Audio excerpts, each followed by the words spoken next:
I'm sure a lot of you guys remember the old ceremonial hunting tradition of eating the heart out of the first animal you kill. Meat from those organs are among the most nutrient-rich foods on the planet. You can get those same benefits your ancestors craved via convenient daily capsules from Heart and Soil. Find out more at heartandsoil.co. And remember, use code MeatEater for 10% off your purchase. There's nothing like snook hook sets at dawn or catching a tarpon in the moonlight. Find your next fishing trip made easy on fishingbooker.com and experience the magic of the Sunshine State or any other destination on your fishing bucket list. Book a blue water adventure in search of sailfish or go snapper fishing with the kids. With over 6,000 captains and trips to choose from, planning your next one just got a whole lot easier. Download the Fishing Booker app on the Google Play or App Store or visit them online at fishingbooker.com to book your trip today.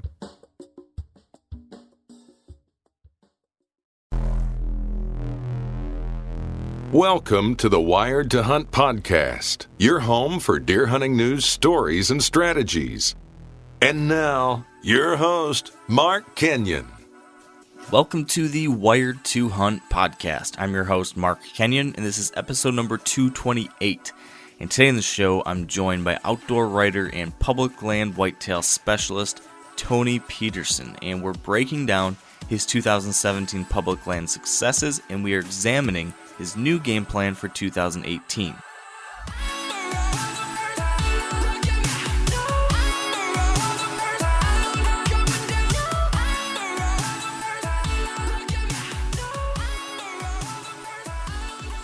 And before we get things kicked off, I want to thank our friends at Lacrosse Boots for their support of this podcast. And as I've mentioned over the past couple weeks, I've been wearing Lacrosse rubber boots for almost 2 decades now.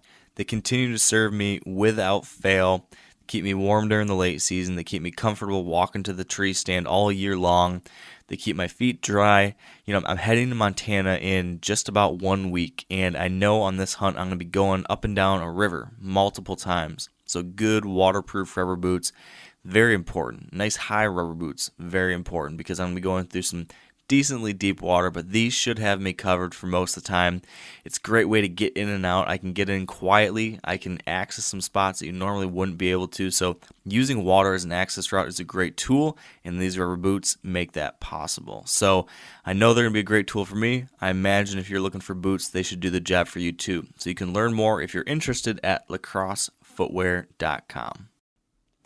All right, welcome to the Wired to Hunt podcast, brought to you by Onyx. And today we are joined again by Tony Peterson. And Tony's an outdoor writer. He's been published in many well-known publications out there like Bowhunter Magazine or North American Whitetail, and he's a public land specialist. And if you heard, I think this was episode 222, just last month I think it was, that was our public land masterclass. If you heard that podcast, Tony was on there a couple times because he's been on the show twice before actually.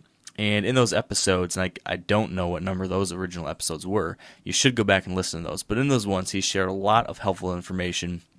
He's become really one of my favorite go-to people to talk to about public land, do-it-yourself hunts. He's someone who I like to catch up with a few times a year, even off the podcast, just to catch up on what he's up to, how he's doing these things. He's got a helpful perspective, a good way to talk about these things. So I'm excited to finally have him back on the show because it was almost 2 years ago since he was on last. So today we're going to catch up with Tony, find out what's new in his hunting world. I'm interested to see if his tactics or ideas have changed at all since we last chatted. And then I'm hoping we can try to learn some new things from him by kind of breaking down what he did during his 2017 season and then looking forward at his 2018 plans and diving into how he planned these trips, what he's hoping to do, what he's expecting, how he's going to try to tackle these different states at different times of year. I think he's hunting 5 different states on public land. So he's going to have some interesting things to talk about. I'm excited about that. But what I'm not excited about is that my usual co-host, Dan Johnson's not here because of a scheduling conflict. So I'm stuck with Spencer Newharth. And I'm just kidding, man. I'm glad you're here. Thanks for filling in. I will do my best to fill in Dan's role. I'll try to ask some of the worst questions to our guests. I got a question for you. That's how you got to start every one of them. Okay. All right. In all seriousness, though, man, speaking of Dan, we had a huge missed opportunity last week.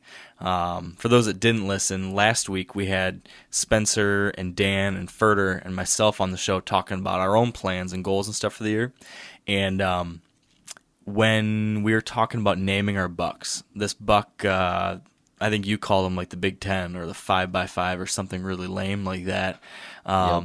But Dan, I gave Dan the right to name that buck. Remember this? And you talked about how your favorite movie is Forrest Gump. And Dan then decided to name your buck Forrest. Well, and maybe you saw this on Instagram, but a bunch of people all commented saying that we really screwed it up because we should have named that buck Lieutenant Dan, who is a character in Forrest Gump, and obviously the tie-in to Dan. Did you think about that afterwards, or did you see those comments afterwards, Spencer? I saw the comments, and I can't believe that just went over our head like that. Yeah. But I am on board with changing this deer's name to Lieutenant Dan. It feels more fitting since Dan is now hunting a buck named Spencer that I should hunt a buck named Dan. And even though he tried to get out of that and name it something else, it has now come full circle, and that this buck needs to be known as Dan. Yeah, well, I think the people have spoken, and Dan's not here to argue that, so I say we just go over his head and make the switch, huh?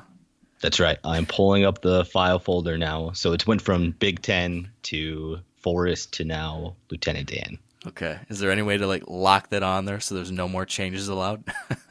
We'll just decide right now that right. That's who he is. And I'll let the other hunters in the area know if anybody sees this deer. He goes by Dan. That's good. Get everyone on the same page. Anything new on that front? I know last time we chatted, you were, talking about how you were trying to get things all lined up for opening day, taking a stab at him. Anything that you've done since then, or do you have any plans in the coming days to try to tighten up the plan? Nothing new on my end since we last spoke about a week ago. But this is kind of my last week for some different preparations to check cameras, to get in last bit of scouting before that season opens on September 1st. So nothing new on my end, but how about with you, Mark? I see that you are putting some miles on your pickup and getting some of those classic August cell phone pictures through a spotting scope that we all see. Yeah. I've been getting eyes on a lot of bucks and driving around a decent bit.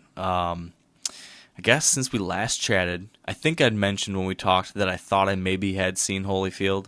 Well, I saw that same buck again. This was like 4 or 5 nights ago, maybe. I still don't know for sure if it's him. I've been seeing like right at last light he's been coming out into this bean field, but the frame looks a lot like him, so that's exciting. But I'm not going to get too excited yet. And then in that same field, like 2 or 3 nights ago, I had a bachelor group of 5 different bucks come out, and all of them were at least 2-year-olds, maybe a 3-year-old or 2 in there, and then one definitely was a 4-year-old or older. Different buck, definite shooter that I've not seen before. So that was cool. So that's at least 2 different mature bucks that I've seen come out into that field, and this is really close to a spot I can hunt. I can't hunt this property, but it's right next door basically. So that was good. And I'm trying to think if I've seen anything else. I haven't checked my cameras yet that I have on my main Michigan property. The other big thing I guess I did is I went up to our northern Michigan deer camp and checked some cameras up there. No bucks hardly at all on those pictures, but we don't seem to get any summer pictures of mature bucks at this property. But we did have a bunch of bears on there. But I got those cameras set, and then the big project up there was trying to get our food plots planted. I don't know if you've heard on some of the past episodes where I've talked about this place, Spencer, but basically it's a little 40-acre property up in the big woods and swamp country in northern Michigan that my grandpa bought like 30 years ago. And so the past few years we've been trying to make a few habitat improvements because it's been almost like void of deer completely. But 3 years ago we started trying to carve in these little plots, and so this is the 3rd year I think now where we have something planted. And excited about that, but it was kind of a debacle, man. We got up there and got to the plots, and they were just completely overgrown with weeds. I'm perpetually dealing with weeds because I just can't get up to this place enough. So we sprayed it in like late June, I think. So I was hoping by spraying it then, it'd still be pretty well knocked down, or at least not too badly grown over by the time we got back. But I was wrong about that. Lots of weeds. And we weren't going to have another chance to get up there. So like this was yesterday. So yesterday was our only chance to do this. So I couldn't spray it and come back. So basically we just had to deal with what we had. So I had my little groundhog disc for the four-wheeler. And it took a long time, but it actually chewed up that stuff really good. So I'm pretty happy with what we got. It took a lot of circles over and over and over going around, but got it disced up, got the soil turned over well. I think I killed off most of those weeds. So there might be some weed issues a little bit, but that's fine. It doesn't need to be a perfectly manicured, beautiful plot. I feel good about the fact that we'll at least have good seed to soil contact for what we're planted. So planted a mix of oats and winter wheat and some brassicas, which is something new.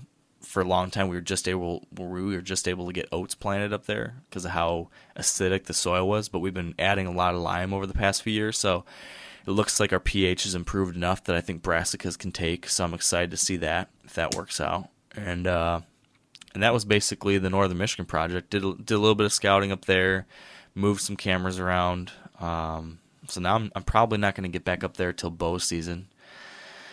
And the rest of this next week and a half I've got left before Montana, I'm just scurrying around trying to get a bunch of stuff done here in Southern Michigan. I planted my brassica plots here on the main farm and moved some tree stands around a couple days ago. One cool thing, and I'm rambling here, Spencer, so feel free to jump in and tell me to shut up if you want. But I was trimming some lanes at a few stands, and I went back to where I think is probably my best location for the rut this coming fall. I've got 3 tree stands that are all, actually 4 stands that are all kind of along this back bedding area on this property. And over the years, I've tried to improve that bedding area by doing some hinge cutting. Well, I'm walking back to one of these tree stands that's back downwind of this bedding area, or it's located to be downwind on a west wind. And as I get up to the edge of this bedding area, this hinge cut area, I stand there, I'm just kind of looking around, taking in the scene, kind of, happily patting myself on the back about how good it looks and how thick and nasty it is. And all of a sudden, a deer jumps up from like 20 yards away from me, goes running away. And it's a nice 10-point buck, like at least a 3-year-old buck, maybe older. It's pretty quick. But a nice mature buck that was bedded right in those hinge cuts I made. So that was cool to see. Something that I worked on, a few years ago, and now it's, paying off with deer using it. So were you improving a bedding area there, or were you creating a bedding area? Like, do you think there's any chance that buck would have been there otherwise without those hinge cuts? So he wouldn't have been where he specifically was. There was originally a bedding area, a small bedding area, and so I'd taken note of that some years ago and saw that deer were bedding there. But I thought to myself, okay, there's this bit of high ground on the backside of the swamp. I bet you I can make it bigger and extend it lengthwise down this ridge farther, and that just might, draw more deer to bed here. Might get some more buck activity if I do that.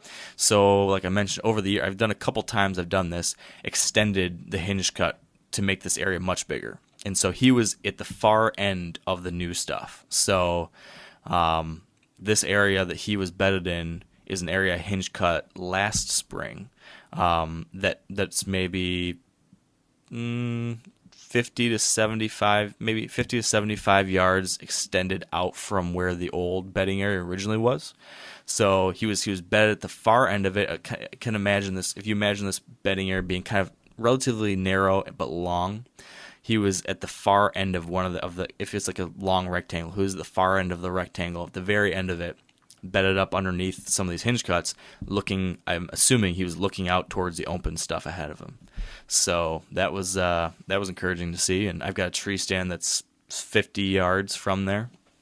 Now that's not the kind of thing I would like hunt that buck bed from that tree stand. So it's a really hard to access place. So I only hunt these stands during the rut, and I go in really, really far before daylight, circle back through the back door of the swamp, and then if I hunt those spots, it's an all-day sit. I can't get out of there. But it was good to see, and when we've got a west wind in November, that'll be one of the spots I'll probably be.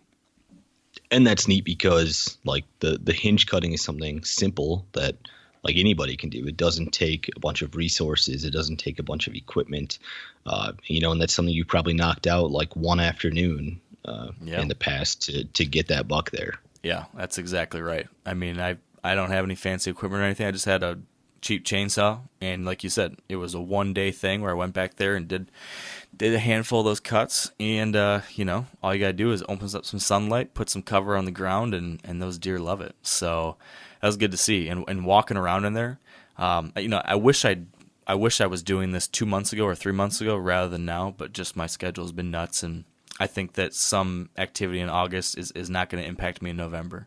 But in a perfect world, I wouldn't have been doing this. But here I am. Anyways, I was doing it. So I'm walking around in there and was clearing some lanes because, like I said, I've got 3 stands that are along this bedding area.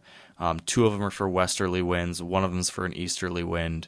And just kind of putzing around in there. It is just so tore up. There are so many rubs. There's so many. You could see old scrapes. You could see beds. And I usually go in here in the spring too and do a quick scout and shed hunt.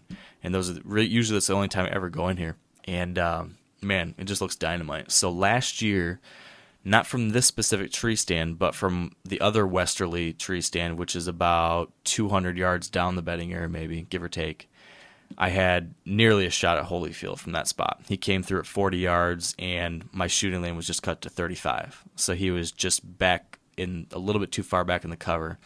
But, he's definitely in the area. So maybe 2-3 months from now, we'll get an encounter with him in here, and the whole story will come full circle.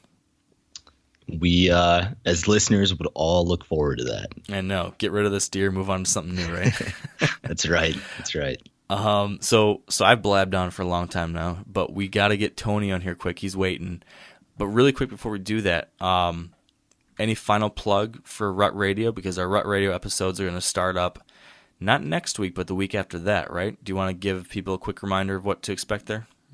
Yeah, so this will be the 3rd season now of Rut Radio. The first episode will go up September 5th. And the goal with Rut Radio is to bring you the most relevant whitetail intel anywhere. And so we will be recording these episodes like on a Tuesday. We'll talk to 4 different hunters that are very well respected for their whitetail knowledge, talk about what they've been seeing for deer movement, what they expect to see for deer movement. We'll get that podcast up on Wednesday, and we try to make them really digestible, like 30-minute episodes. So this is something you can knock out on your commute to work or over your lunch break, whatever it might be. And we're going to be bringing those episodes every week and talk to hunters across the nation. Yeah, so if you're new to the podcast, or for some reason if you haven't subscribed yet, definitely subscribe now so you'll get those episodes. So by subscribing to the Wired Hunt podcast, you're going to get the Rut Radio episodes too. They're kind of just like a mini-series within our own podcast here. So make sure you're subscribed. And like Spencer said, the 5th of September, we'll have the first one on there. And I think, right, I'll have been hunting for a couple days by then in Montana, and you'll be hunting a couple days in South Dakota. So probably the first update from our hunts will be on that episode too. So that's exciting. Yeah, and it's becoming more and more popular to hunt that early September, late August where states allow. So right off the bat, we're going to have some unique reports for you guys. Hopefully Lieutenant Dan will be hitting the dirt, right? That's right. That's right. All right, man. Well, let's take a quick break, and then we'll give Tony a call.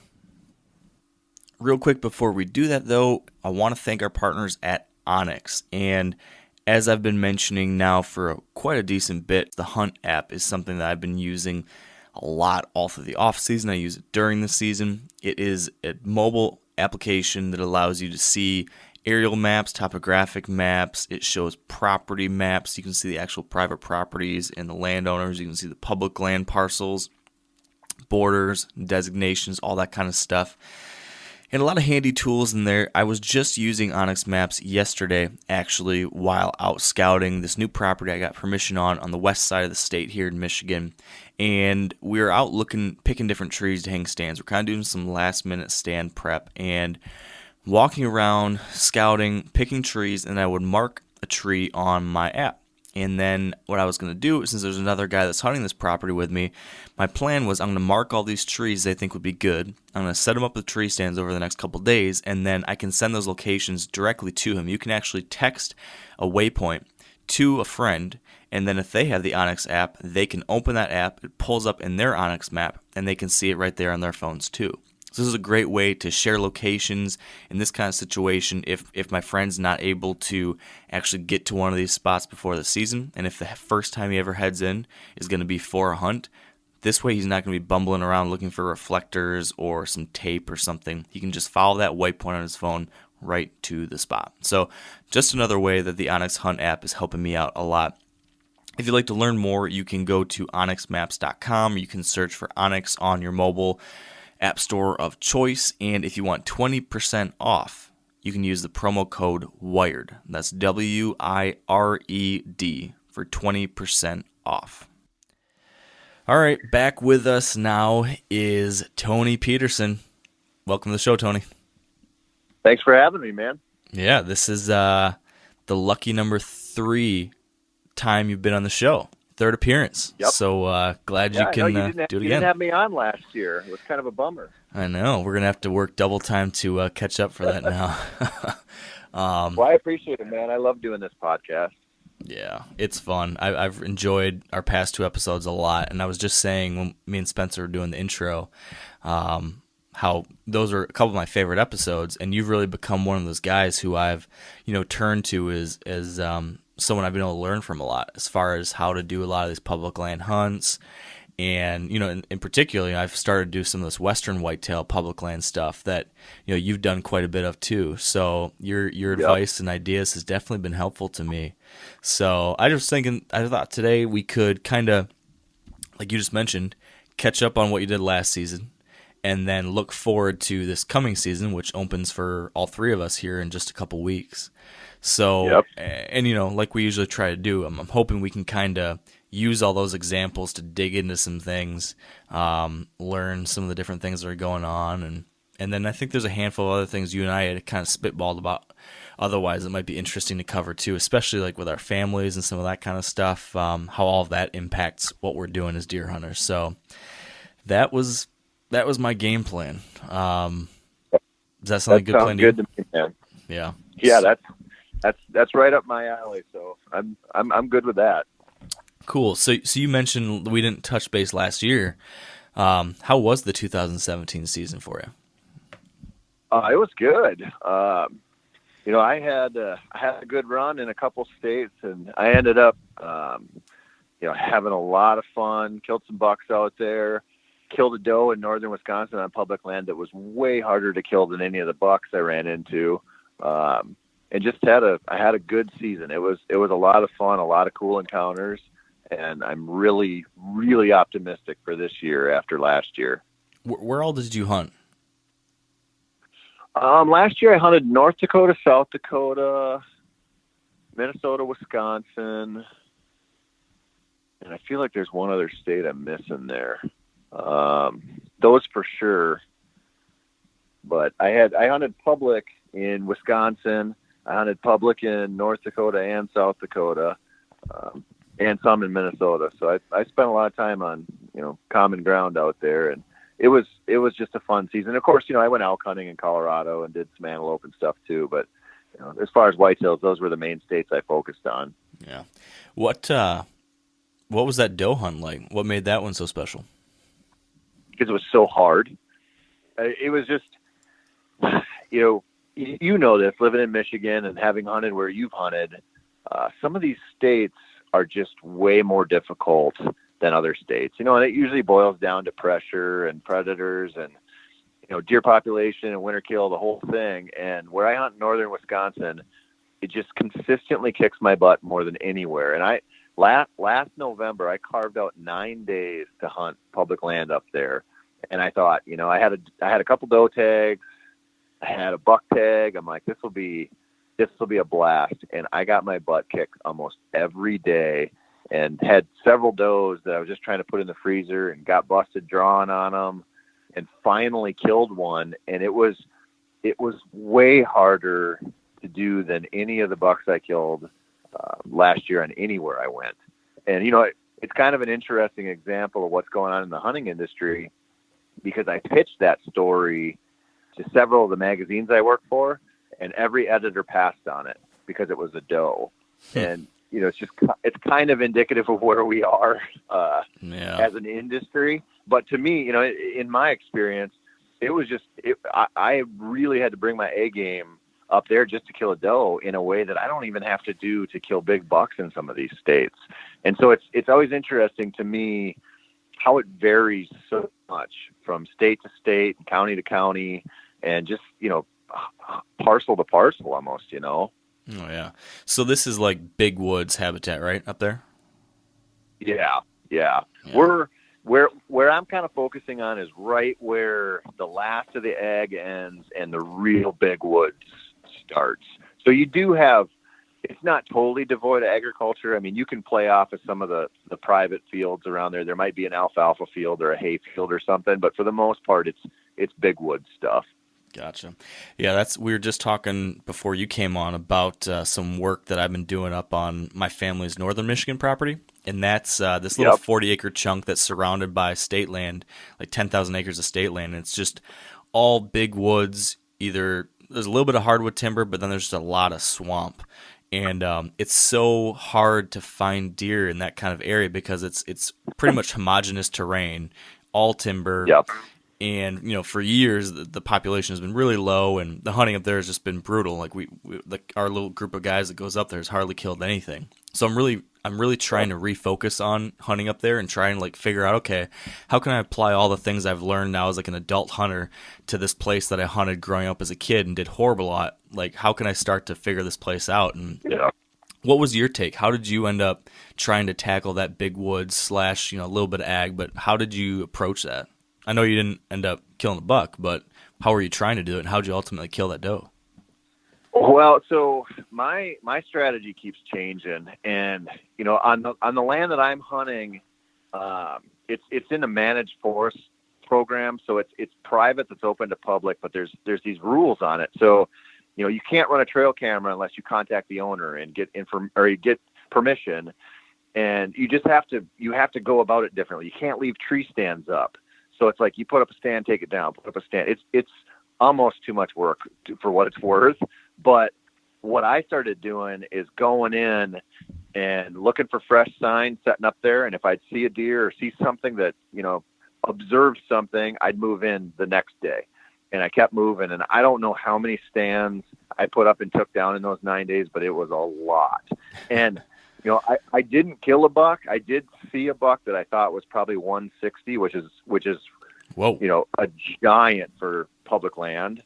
And I saw a couple others that were 115 to maybe mid 130s. So it wasn't like I was. Wow. It was interesting because it was really hard, but I saw one of the biggest deer I've ever seen on public land, and I think those kind of hunts, I think what you're talking about on your northern Michigan property, I think you just got to get in there and get where the deer are now. It's almost more like an elk hunt. If you go out and you see this beautiful meadow, in the mountains in Colorado or whatever, it may look great, but it doesn't matter. If there's not fresh sign there and there's not elk around there, it doesn't matter. So you just got to keep going and keep going. And I kind of think in the big woods, we think of deer as being, occupying, let's say there's 10 deer per section or 6 deer per section. And you think, okay, they should be spread out. They're not.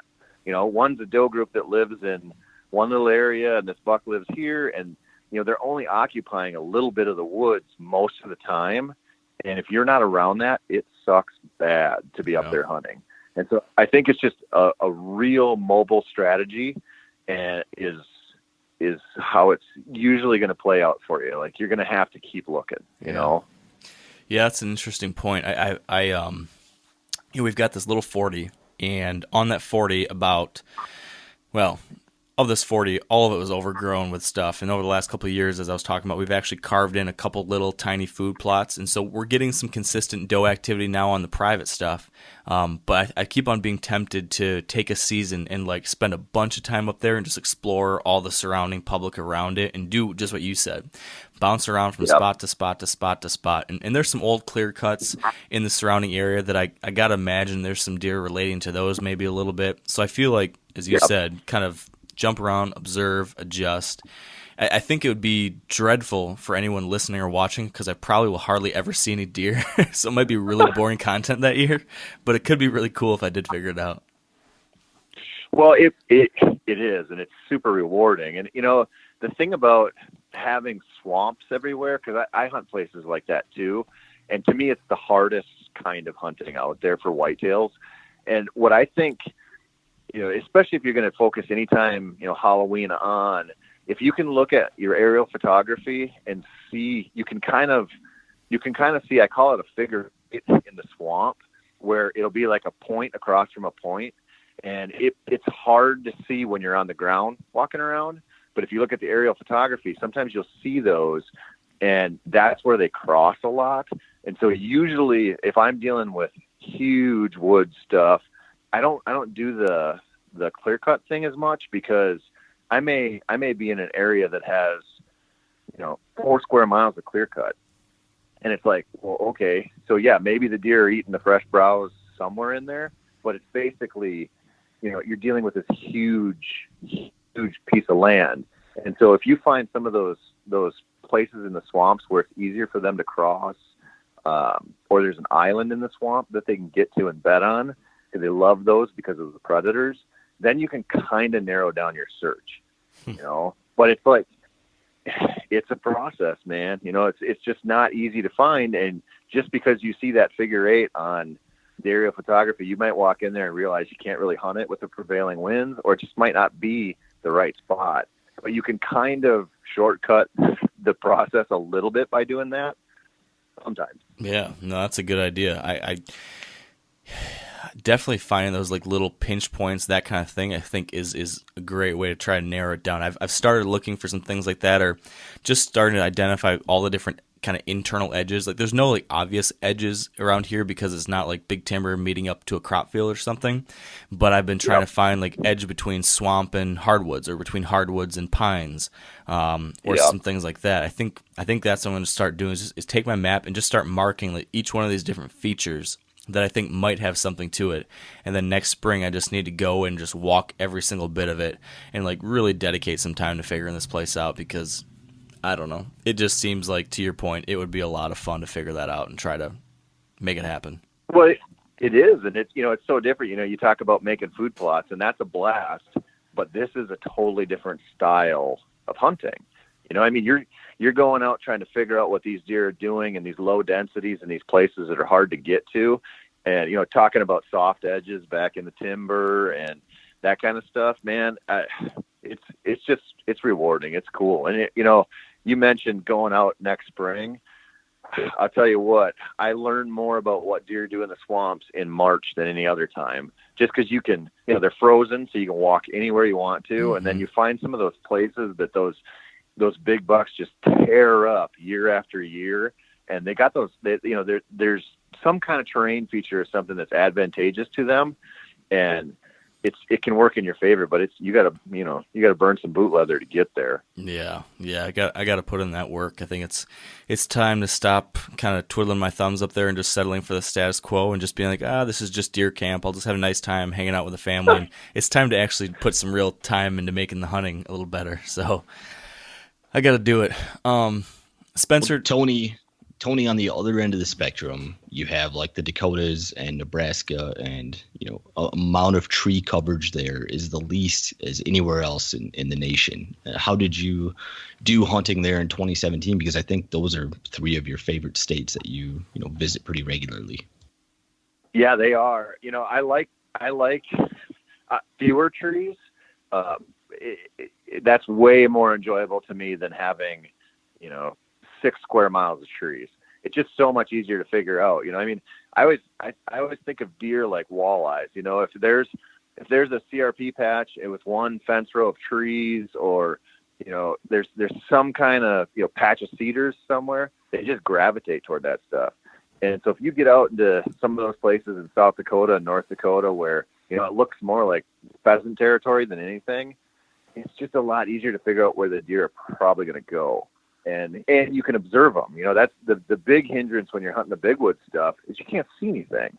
So you go run trail cameras, or you might try to glass a fresh clear cut or something, But for the most part, until you're hunting, you just don't see a lot of deer movement. And when you're hunting those states that are more open, you can observe so much better. And that's like, my strategy, the way that I tend to kill a lot of bucks out west. I mean, that's what I do. I filled my tag in North Dakota and South Dakota last year, both by just observing and then moving in. Well, Tony, you're kind of playing it off like it's easy almost, but I live here, I hunt here. I know it's not as easy as you're making it sound, but walk us through that South Dakota hunt, because if I had to challenge somebody to go kill a deer like the way you did, which was late September from the ground on public land and hunting in, I think those were pretty rough conditions at that time. I think it was like raining and windy all weekend. It was terrible. Right. I don't think many guys would succeed, yet you went out and you did that and you killed probably a 5.5-year-old whitetail, just an awesome buck. Tell us about that hunt. Yeah, I mean, it was a cool deal, man. I got on that deer just honestly. I was driving down the road after hunting in the morning in the rain, going back to camp to have lunch, and I saw 3 mule deer bucks on this just kind of cleared out hillside on a walk-in ranch. And I had nothing going on, so I went and stalked them because your tag's good for either mule deer or whitetail. I got in on those bucks, blew them out of there, and I was like, I've never seen mule deer here. Why are they here? And I kind of rode around in the back of my head. Well, I ended up seeing a whitetail buck cross there in the dark coming back that night, going into the same spot. And I'm like, all right, well, so now I know I'm missing something. And because it was so rainy on the opener, I mean, it was like biblical. It was crazy how much rain we got. I walked in there with a ground blind because there was no, you could tell just by looking at it that you probably weren't going to find a good tree stand tree.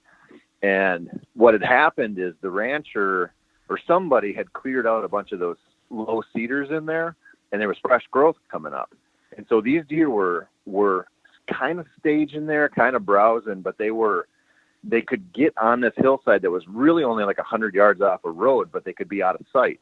And so when I got in there, you could just see evidence of browsing everywhere. And there was a great big pile of cedar skeletons. So I just put a ground blind up next to it. And I thought, if I get sick of sitting in the rain, I'm going to come and sit in this thing. And it just so happened that because it was so rainy, there wasn't hardly any other hunters out there. It was opening weekend, and it was like pretty much a ghost town because it was downpours.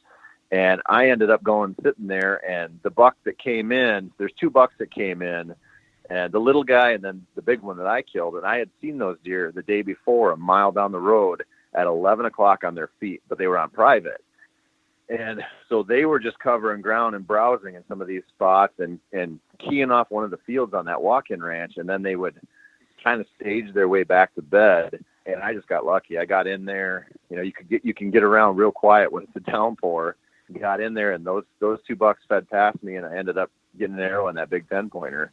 But it was, it was honestly probably due mostly to that bad weather, because there's no way those deer would have been as consistent on a spot that close to the road if it would have been a nice opener. I just don't think. I mean, I can't prove that, but I think that the downpour kept the pressure away, and those deer were still comfortable being in a killable spot.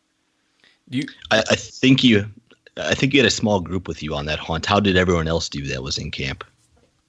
They did well. One of my buddies killed a nice 10-pointer the second night of the season, and then another buddy hit a smaller buck that we never found. He didn't hit it very well, and it rained all night, so we ended up grid searching for a long time and just never picked him up. So really, we, shot opportunity wise, it was incredible. My buddy Eric killed a great 10-pointer, made a perfect shot. And that was another deer. We saw him and his buddy the day before the season opened, feeding in a spot. Eric went in there, hung a stand, had to tweak it a little bit the next night, and that buck came in at 15 yards and he dumped him. So it was, any time that you can go 2 for 3 on public land in a short weekend of bow hunting is pretty solid, Yeah. And before we move on, I want to stress how difficult it is to do what you just did. I mean, where you were hunting gets ton of firearm pressure. There are loads of deer killed there every year. It is an appealing area to hunt, and so there's loads of archery pressure as well. And then, like you talked about, it was public land on the ground in the rain. I was so impressed that you guys went out there and had that kind of success. Well, to me, it's all relative, right? You're from South Dakota, so your experience is largely from South Dakota, right? And when you talk a ton of rifle pressure, I hear that, and I'm sure Mark hears it too, being from Michigan. It's all relative because, when I think of that, just as an example, one of the private farms I hunt in Minnesota, they have like 3 different shotgun groups that hunt there that have like 15 guys apiece. So just in a couple of weeks of shotgun season, 45 people will hunt that farm. And that's not counting muzzleloaders and bow hunters and random gun hunters who aren't part of the group. And so I always just, when I hear about a lot of pressure, I'm like, well, I've been around a lot of pressure my whole life. So it's not, I don't want to use that as an excuse to not go, right? Or as an excuse to not hunt as hard as possible, because that's kind of what we do a lot of times. We say, well, this is going to be hard. I'm probably not going to succeed. So I'm not going to work too hard at it. And that's not really the best way to go about it, Yeah. Speaking of like making excuses for not going out or not hunting as hard, rain. I feel like rain is one of those things that people oftentimes like, it's not going to be that good, or I don't want to get soaked, and they don't go hunting. I've always personally loved rainy days for hunts. I feel like I've heard you too in the past talk about how, bad weather is no excuse. Is that right? Do you love those kind of days too? Yeah, huge. I would pick rain over any condition to hunt in anywhere, public, private. I don't care. I don't think deer like being bedded down in the rain. I think they just have the urge to move more, and I don't know why, if it's just a discomfort thing or what. But for me, I'm looking for conditions that people don't want to hunt in first. The deer are always going to be out there moving. If it's hot, if it's windy, if it's rainy, they're going to move. We think they don't, and they do. But I want to be out there when other people aren't there. That's what matters to me more. And so I'm all in if it's 90 degrees or if it's 40 mile per hour winds or whatever. I don't care. I like it I like empty parking lots. Yeah, I agree with you. When you have that kind of scenario, like you had there for that opening weekend hunt in South Dakota, where you see a bunch of rain on the forecast, does that change your strategy at all? Because, okay, I see I've got all this rain. Did that change your perspective as to how you wanted to approach that hunt, where you sat, anything like that? Like, one thing that jumps to my mind is maybe if it's super rainy, it's going to be really quiet going in there, so you might be able to be a little more aggressive getting close to bedding or something because you can be doing that quietly. I don't know if that's something that you ever think about, but what else is there? Well, yeah, it changed. My whole strategy, if I go to a state like South Dakota where I'm hunting, or if I go to Nebraska or Oklahoma or somewhere, my first strategy is to identify a bunch of ponds and sit over water. I like, and that's early season, mid season, late season. Deer drink every day, and I like water. I intended to do that in South Dakota until we knew at least the first 4 days of the season we were going to get dumped on. So I ended up, most of my planning was, where are these ponds I'm going to go sit? And then seeing that forecast, develop the closer the hunt got, then it was like, all right, well, now we got to call an audible and hunt them some other way. And so the rain, like the rain aspect, that changes your strategy some. But for me, if I can get over a bean field in the rain, that's where I'll be first.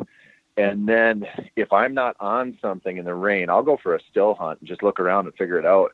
And one thing that I learned last year while hunting in South Dakota is I did that. I had a storm come in while I was sitting on a stand.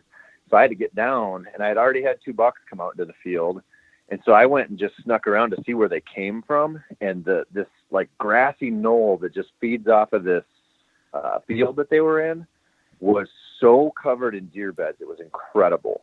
And I didn't need to hunt it because I ended up killing that buck, but I just filed that away. And part of the reason I went exploring was, like, it's a downpour. This is going to be a low impact thing. And I want to see where those deer were coming from.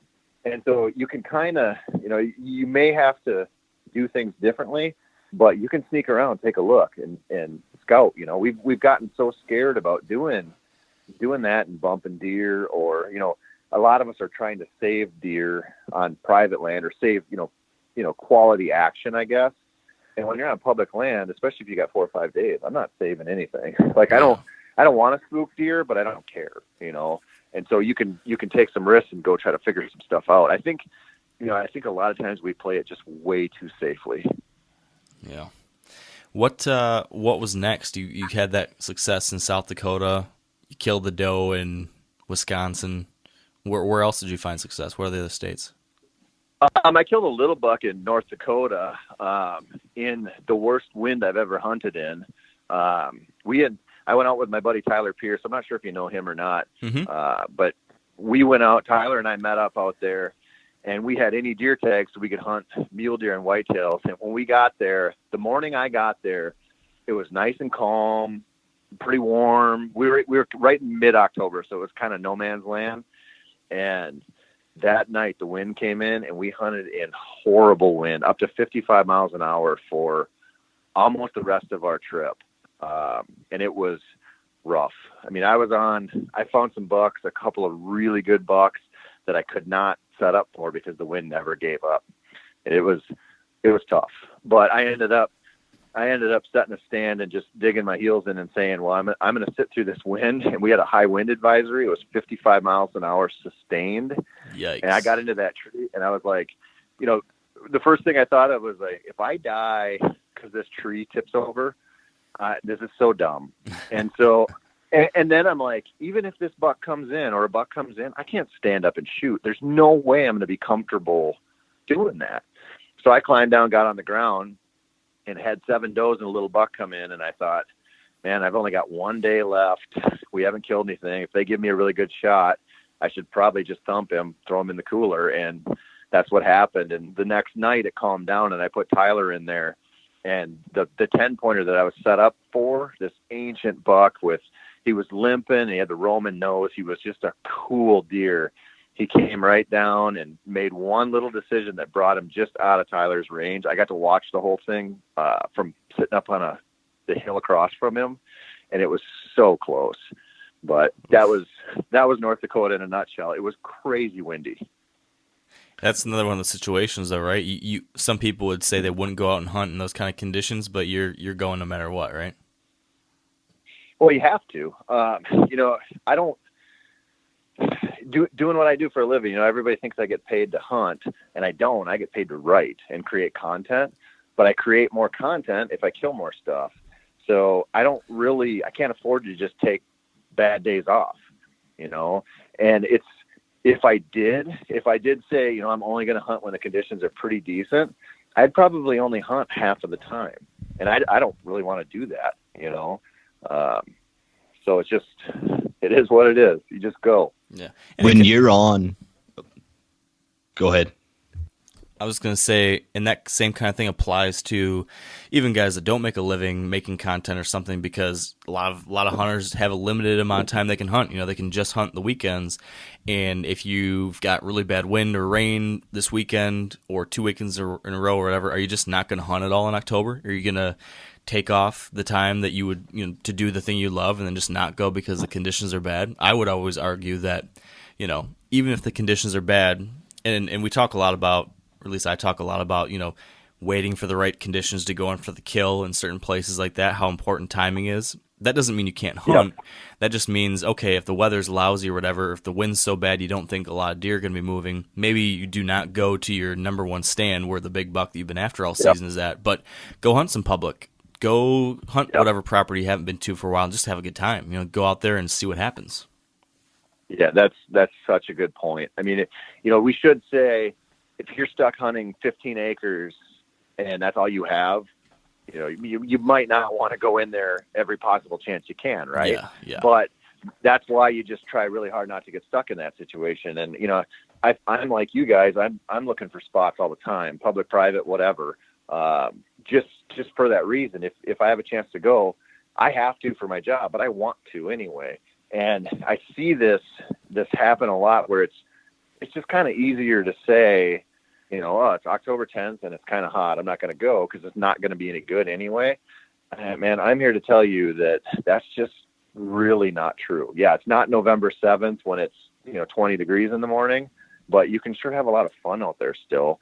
And I always look at it like we go fishing a lot in the summer. I take my little girls fishing, and I hate waking up in the summer 45 minutes before first light to go fish smallmouth or whatever, because I'm like, I just want to hit the alarm and sleep.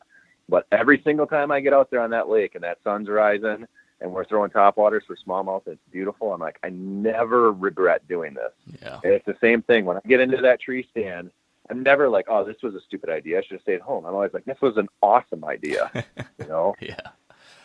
To that same point, in most situations, it would be considered unorthodox to like hunt in the morning, prior to say October 15th. Most guys just aren't doing it. But when you're on those public land, a set schedule, like you only got 5 days to hunt, do you find yourself hunting any mornings at all? All the time. I don't ever take a morning off. So this is another thing that the lies that we believe about deer hunting. Like a lot of people who know a lot about deer will say that don't hunt them in the mornings. Well, what if you have an awesome situation to go catch some deer staging coming off a field to go bed? Like what if you live in a state like Minnesota where our gun season this year starts on November 3rd? So we have 500,000 gun hunters out there. Wow. On November 3rd. So I can't count on the rut. So I'm going to take every morning off until what? October 20th? No way. And, as an example, last year in Minnesota, I killed my buck the second morning of the season, September 16th or 17th or whatever, coming through the stage on his way back from feeding. And it was a kind of a process to set up and get in. You kind of had to circle around, and I had to leave pretty early. But that was a great morning hunt, killed a nice buck. And then in South Dakota, I killed that buck in the morning in the same kind of situation where he was working his way back from feeding to go bed. And we like to say, well, you're just going to screw it up. Always back in their beds before first light. I'm like, that's crazy. Every deer, every situation, it just usually takes a lot more work to figure out a good morning stand in the early season than it does the evenings. In the evenings we go sit a food plot or a field edge, and it's pretty simple hunting. In the morning, you got to think about how you get in there without spooking everything, and it's just a different strategy, but it can totally be done. It kind of relates back to what we were just saying about the weather. Like if you don't have the perfect conditions, maybe don't go to your perfect set until you have the right conditions, but you can still find ways to go hunt and have a good time. I feel like with this kind of situation, if you've got a really small property and you don't have the right setup for a morning hunt, like there's not a good backdoor access route or something, maybe in that situation, don't hunt those mornings. If you can't safely pull off a morning hunt without screwing it up, maybe that's not a good idea. But if there is a way to do it that takes a little extra work, to your point, why not? I'm in the same boat as what you described, Tony, in that I usually don't hunt a lot of mornings on like my main Michigan, like my little small Michigan private farms, because I can't get in easily without spooking deer. But, when I'm going out on some of these public land hunts, like I was in Montana last year, public land, and I had a pretty tight amount of time. I only had like 4.5 days. I decided, just like what you said, I was like, I don't have enough time to be able to sacrifice those mornings. I need to try to figure out some way to make it work. So I had to take an extra long route away around the food source to get away from that, so I didn't spook deer there, come in through the back door, get into the back of the bedding area, and it paid off. I saw some bucks, almost had some shots. So I, kind of to all these things, it's situation specific. You need to be smart about when you take your shots, how you do it, but there's definitely, if there's anything I've learned, over these years talking to so many different people on the podcast, it's that there's no like black and white rules. There's lots of 100%. Ideas and frameworks to think about, but you need to be able to be flexible based on the specific circumstances. It's 100% true. And that, what you're talking about with small properties, and some of them you can do, some of them you can't. The thing about it is when you say you can't hunt bucks in the morning in the early season, you should never do it. Then you're just giving yourself an excuse to not even try. Or it's like, how many people have you heard say, well, it's too windy, the deer just aren't going to move. Like, that's crazy. But we say it and we live by it sometimes. And I just look at that stuff and I go, so all the deer are just not going to move today? Like, there's no situation where you can figure out how to get in there and hunt them in the mornings? That's crazy. You know, I mean, it's always worth investigating to me, you know?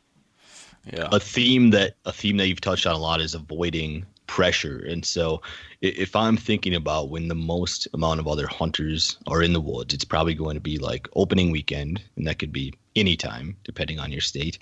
And then like come the rut, those first 15 days of November. So do you hunt mid-October a lot, and are maybe other hunters overlooking that time period because just there aren't very many people in the woods? Yeah, big time. I mean, if you're a public land guy and you're not hunting October, you're missing out.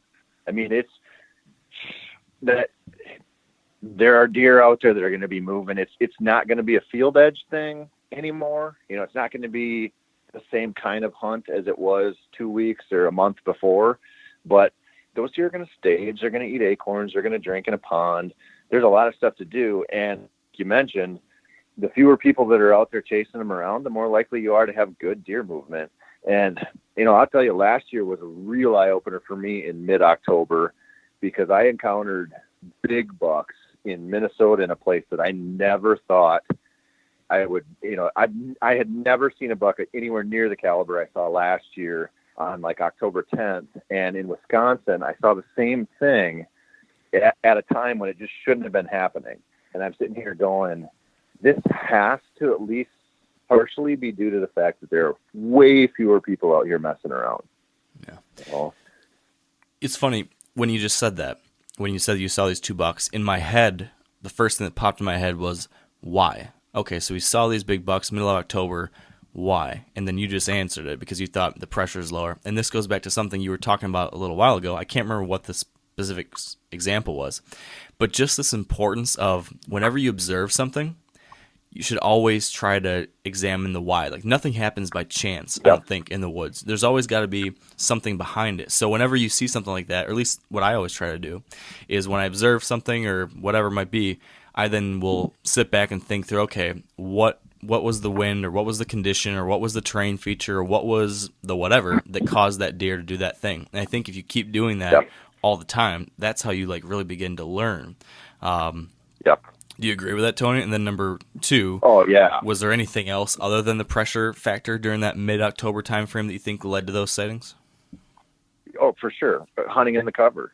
You know, I mean, I think I have no idea what percentage of tree stands that the average bow hunter hangs that are on field edges or food plot edges or some kind of opening, right? We like to be able to see. This is really rampant in the gun hunting world where they want to be on a power line and shoot 400 yards away. But bow hunters fall into the same thing where we'd like to be able to see, you know. But those deer, after a couple of weeks of getting hunted in those places, they really, really stick to that cover. And, you know, when I hang stands, both of the stands that I saw those big bucks on were in the cover. They were in what I figured were staging areas. And so you're just in a place where those deer feel comfortable moving. You know, would I have had the same results if I was sitting on the same field edge stands I sat in on September 15th? Probably not. And, you know, you can't prove why a deer is moving, but like what you said about there's a reason for everything. Those deer, you know, nature doesn't waste a calorie, hardly ever. And so there is a reason for it. Like you said, if you're paying attention to this stuff and you know, all of the conditions and where you're hunting and how you're getting in there, and you see these deer doing stuff, you can figure out kind of why. And even if you don't really understand the total driver for their movements or whatever, it doesn't really matter as long as you know they like doing it. You know, if you see a buck cross a creek in a little spot, does it really matter why he crossed it? You know, in 3 years, a different big buck's going to cross it. Like, does it really matter where they're going? It's fun to figure out, but the cool thing is knowing that a mature buck, like, you know, that did that one day, and if he did it one day, either him or somebody else will do it again. Yeah. You know? Yeah, it's like just making sure your eyes are open to stuff, and like not just saying, oh, I saw a big buck there, but saying, oh, I saw a big buck there because there's a creek crossing, and then like taking note of that. And to your point, oh, more bucks might do that same thing in the future because there's this creek crossing. I think that accumulation over the years makes a big difference. Yeah, and that's it's easy to speak in those terms when you hunt a lot of different places, because you're used to, new experience, new challenges, learning, watching a lot of different stuff. The harder part sometimes is when you think you know a property really well and it still kicks your butt, because you're like, well, the deer like doing this and they don't like doing this, but why can't I get on it? And a lot of times it's because we just make up our mind about certain things, or we haven't understood that the browse has changed, or, maybe some destination food source changed or something. And so if you hunt where you're in a lot of new places a lot, you have to consider that stuff, or you're going to get smoked, Yeah. Yeah, that's a good point. Speaking of that then, was there anything last year, any example like that last year where you had an aha moment, or any big lessons learned, or anything else really notable like that? Maybe you already touched on it, but if not, anything that stands out in that regard? I think North Dakota taught me a lesson that I should have just waited on that wind and used the one night I had and used it right. And I should have been more patient, but I got nervous about, going home without filling a tag, and I wanted some more deer in my freezer. But when you're on, I was on pretty consistent movement by some good bucks, but I panicked because I'm like, well, if I only have one night to do it, then I don't know if I can do it. Well, that's sometimes just the hand you're dealt by Mother Nature. And I should have been more patient, but I partially wasn't, because I knew I could put my buddy in there and hopefully he would kill one of those big bucks. But just watching that and feeling that pressure, like, I got to get in there. And sometimes you just say, I can't overcome Mother Nature here. I just got to ride it out until things change, and I feel like I learned something like that every year, where I'm just reminded, like, dude, just chill out, be patient, and let this stuff unfold. Instead of forcing it, because sometimes I do get pretty aggressive in my tactics, but it's everybody has holes in their game, I guess. Yeah. Once in a while I run into mine, Yeah. So I think that's a pretty good segue then into talking about what you're going to do this year. Unless, Spencer, do you have any other questions for Tony about what happened in 2017? No, let's hear about this fall. Yeah. You've already been hunting though, haven't you? I have been hunting. Yeah, I got to hunt down in Florida in the craziest whitetail season out there. Yeah, what was that like? The most miserable. It was. I'll tell you what. I've been pretty lucky and traveled to quite a few different places, and I have never been to a place as inhospitable as the swamps in South Central Florida in the end of July, beginning of August.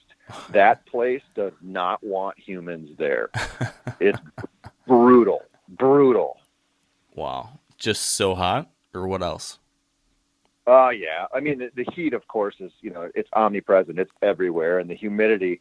But the bugs, like I've spent a lot of time in northern Minnesota, where the mosquitoes are pretty epic, and I don't think I've ever seen anything like what Florida was like mosquito wise. And there's cookie cutter storms every day in the afternoon, so you just all of a sudden get this lightning hitting the ground and just crazy rain for a little bit, this monsoon kind of weather. And so you're like in this place where there's water everywhere and there's alligators everywhere. So you just see these gators in places where you're like, that should not be. And because it's so wet, it pushes some of the other stuff into the high spots, like the snakes. And so it's just this, it's this place, man, where it's really interesting experience, but it is not for everyone. So would you return? Yeah. It's such a strange deal. This, it's like elk hunting almost, where you go elk hunting, and elk hunting can just totally kick your butt. It just can be so not fun in some ways. But by the time you're driving home, you're already thinking, how do I do this different next year? Yeah. And Florida, the good thing is we had a really good crew down in Florida. I hunted with some really cool people, and everybody was everybody was up for the misery and the challenge, which was nice because I've been on hunts like that where you have people that need a little more comfort and they can make it really, really bad because they'll start complaining. And this crew we had was awesome. And so by the end of it, we were talking about how we could get down there and hunt some Osceolas in the spring. So yeah, I'll do it again. Did anyone see any deer? Did anyone kill anything? Was there any tags filled? Mike Shea from Field and Stream killed a great buck opening night. And then, we all saw deer. It was just tough. I saw a couple little bucks, a bunch of does, killed a pig. That was the one fun thing about it that kind of kept you going was there were a lot of pigs down there and they were big. And so it's always fun to have a bonus critter that could run through, Yeah, that's cool. How do you hunt an area like that? Like, what were you targeting food sources or bait or I don't know? How do you hunt in July for whitetails in Florida? So, they have some feeders down there. They have some food plots, and then there's just places that they go because it's, high ground. I mean, it's kind of like hunting swamps up here. So it just depends. I never sat like over a feeder, but I sat a few places where I could see feeders, and it was like, I don't think that, midsummer deer in Florida really want to carb load too hard. I don't think they're that drawn to corn, to be honest with you. I think it's just sort of a way of life, like in Texas where, that's just what they do. But I saw way more deer eating greenery and kind of just browsing their way through than focusing on that stuff. And so, the crazy thing was they were just starting to rut when we were there. They rut in the summer. And so I suspect you could probably get, if we would have been maybe a week later, 10 days later, it would have been pretty heavy chasing and you maybe could have called them in. And in fact, I did grunt one buck in, a little guy, and he came right in on a string. So, you can hunt them kind of like we hunt them up here and in the Midwest and out East. It's just such a different environment. Man. What is next for you then? Or is it going to be antelope or mule deer, whitetail, elk? I'm sure you're going to be someplace else hunting here within a few weeks. I was just last weekend was in Wisconsin setting up a bear bait site. I drew a tag over in Wisconsin and doing a little do-it-yourself thing over there. So that will open on September 5th, and I'll hunt bears, and then I'm going to wrap that up hopefully by the 9th, and I'm going to come home for a day, and then I'm going to go down to Nebraska and hunt some whitetails on some public land I've never been on. So those are the first two things I'm going to do this year. Public land Nebraska that you've never been on. Walk me through how you go about planning that. So I saw this spot. I went down there upland hunting with my dog 2 years ago, and my buddy and I go down. We take our dogs in the late season, and we just pick chunks of public, and we go hunt, pheasants or quail or prairie chickens, depending on where we are in the state. And he found this spot, and he said, well, there's public land down the road here. Let's go look at it. We got there and drove up to it, and it was clearly not upland type terrain. It was bluffs, and it was along the river. And so we didn't hunt it, but I looked at it and I could see some trails coming down off it, good deer trails, and it was surrounded by some private agriculture. And so I kind of just filed it away. And so this year, I had an elk hunt I was going to go do in southern Colorado. They shut down the place I was going to go to because of the fires. And so I didn't know if I should try to restart elk planning, which is like real daunting, or if I should just say this just wasn't meant to be this year. And I finally decided I wouldn't go. And so I'm like, I'm going to go hunt that place that we saw. And so I've been looking at that on aerial photos a lot and, spending some serious time on OnX and looking for some backup spots around there. But my plan, I'm crossing my fingers that it's going to be about 95 degrees when I get there, because there's two ponds way in the back of this property, and I can see trees that look like they definitely are big enough to put tree stands in on both of them. And so my first strategy is if it's normal to hot conditions, I'm going to go hike right back there, hang a stand, and watch that water. If that doesn't pan out, if it's rainy or whatever, I've got a few I don't know, I guess kind of drainages that lead down to private fields that look like they could be places you could catch them in the morning and the evening coming and going. And so if my first spot doesn't work out, then I'm going to be, that would be plan B on this place. There have been a few times, Tony, where I've been talking to you about some hunt that you just did or that you're going to do, and you'll bring up how you found it while you were turkey hunting in the spring. How has turkey hunting, doing DIY trips every year, changed things for you as a DIY whitetail guy? Seeing ground, man. It's the same thing with if I go into a place quail hunting, I may find an amazing whitetail spot. It's just covering ground. And one thing I like about turkey hunting, it's different if you're bow hunting because you don't tend to cover as much ground as running and gunning with a shotgun. But I use spring turkeys as scouting, whitetail scouting a lot. And I've started to use this upland hunt. This upland hunting is the same kind of thing where, you're out there for a different purpose, but you always got your eye to deer sign and, cool places to be. And so it's just spending more time out there, What when you start out, so you said you're going to head in there, hunt those ponds, see what's going on. If not, you're going to hunt these drainages. In that kind of situation, you said there's those drainages that are leading down to food. Like how far away, especially, I'm always wondering about this too, especially this kind of like prairie states, you're kind of out there a little bit. I think it's a little bit different in the Midwest where the distances between cover and food or how far deer are willing to travel maybe is different. Can you be pretty far away from that private land and still see movement across that public? Yeah. I mean, it depends where you are and how limited the food is. This place, there's a lot of food around there, it looks like. So that will kind of be I'll play it how I see it when I get in there. That's one thing about the big wood stuff that we talked earlier. If I find a property that's got anything worthwhile for them to head to around there, those deer cover some serious ground. And so it's sort of a situational thing. You can do a lot of work ahead of time on aerial photography, but until you get in there and watch and start walking around, it's hard to know what's going on, but they'll cover some ground. Okay, well then before we go any further, we're going to take our final break of the day for a word from our partners at Whitetail Properties. This week with Whitetail Properties, we are joined by Tom James, a land specialist out of Indiana. And Tom is going to be talking to us about what to consider when shopping for a property on the edge of suburbia.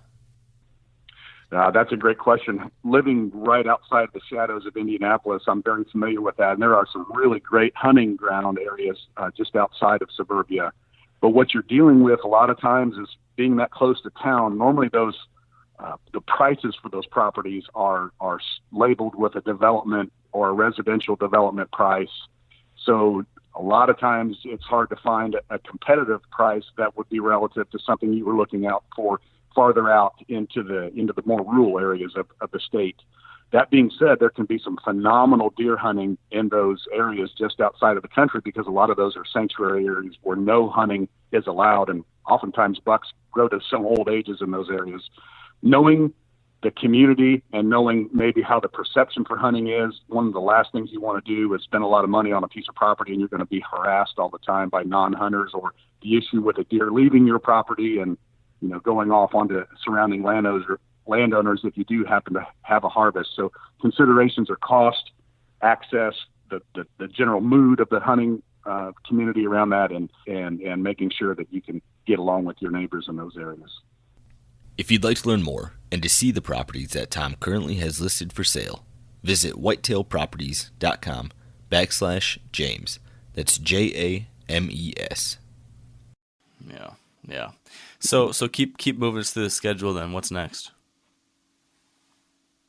After Nebraska, Minnesota will open. I'll be hunting private here, I think. And then you sell out, South Tony. Dakota.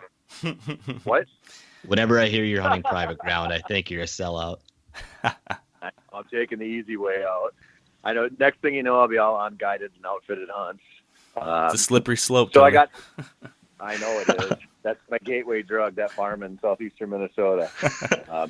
It's honestly my my guilty pleasure because I just love hunting it so much. I grew up hunting there, and I just want to be there. It's one of my favorite places. It's just a dairy farm I have permission on. So I always, people are always like, how come you don't hunt public in Minnesota more? And I'm like, I just don't want to. I just want to go hunt this place, But I'll do that, and then I'm going to do South Dakota on the end of September at some point. I'm not sure exactly when, 27th or something. I'm going to head out there, and then I'll head to North Dakota. And then I kind of left it open in the end of October, beginning of November, in case I need to go back to Nebraska or do something else. And then I've got 8 days carved out to go hunt some new stuff in Oklahoma. So I got a pretty full schedule lined up. Yeah. So the North Dakota and South Dakota, are those the same spots that you've been going in those states, or is that new stuff? The North Dakota will be the same stuff, same area. South Dakota, I got a few new places I'm looking at that are in the just general same area.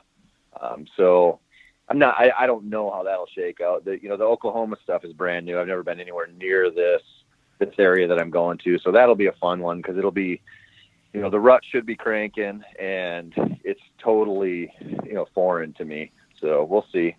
So I then have to ask, how do you plan to approach that then? Well, this one, the spot that I've got picked out is, I don't know, it's pushing on 4,000 acres, and most of it is timbered, which is kind of strange in Oklahoma. But I'm going to end up, I'm looking for some water on there because they're going to be chasing. I'm looking at some of the private stuff around there because there's some fields that they could be going to, but I think it's going to be more of a, pick a trail, start walking, and hang and hunt. It looks like the Oklahoma version of Big Woods, and so I don't really know what to expect on there. The other places I've hunted in Oklahoma have been way easier to figure out because of what they had on them as far as public. It's easy to define water sources and food sources and stuff, and this one is going to be a little bit of a puzzle, I think. How much time do you have allotted to figuring that puzzle out? About 8 days. So we'll see. The last time I went to Oklahoma, it's a haul, but it's a fun state to hunt. They have a lot of deer, a lot of turkeys, and I don't know if we'll run into any pigs in this spot or not, but that's always a possibility. So it's fun to go to a place where you got buck tags and doe tags and a good population of critters, Yeah. Earlier this year, Tony, I wrote an article talking about the top 3 DIY states, and I was just basing that off of like tag costs, season length, public land available, some general numbers you can find based on harvest statistics and amount of deer in the state and stuff. And what I came up with just from research on my computer was South Dakota, Ohio, and Nebraska. But you would be the actual authority on this subject. So what would you say would be your top 3 DIY states? Well, for me personally, it's tough to beat the Dakotas. It's real tough to beat Nebraska. Oklahoma, I just don't have enough experience in Oklahoma to say for sure, but it is a really cool state. It just, it depends where you're at. When I say that doesn't do anybody in Pennsylvania a whole lot of good probably. And so, you kind of factor in, well, how close are you to Kentucky? How close are you to Ohio? It depends where you're at. But personally for me, I'm a real big fan of the Dakotas and Nebraska. And I've been looking really hard at northern Missouri. I just haven't carved out any serious time to go spend some time on public down there. But there's just that, the cool thing about it is it's fun to write those things. It's fun to talk about. But the cool thing is that we just have all this public to hunt. Like, even if you're not going to go kill booners, just anywhere you're living, you probably have the chance to go hunt public without too much of an investment of travel. And that's pretty sweet. Yeah. Yeah. You mentioned a lot of the Great Plains states there. I think every one of them but Kansas. What about further east? What are some of your favorite states, in the Ohio, Kentucky, West Virginia, Tennessee area? Well, I like Kentucky. I because of where I live, it's just so much easier for me to go west than east. I want to go where there's fewer people and not more.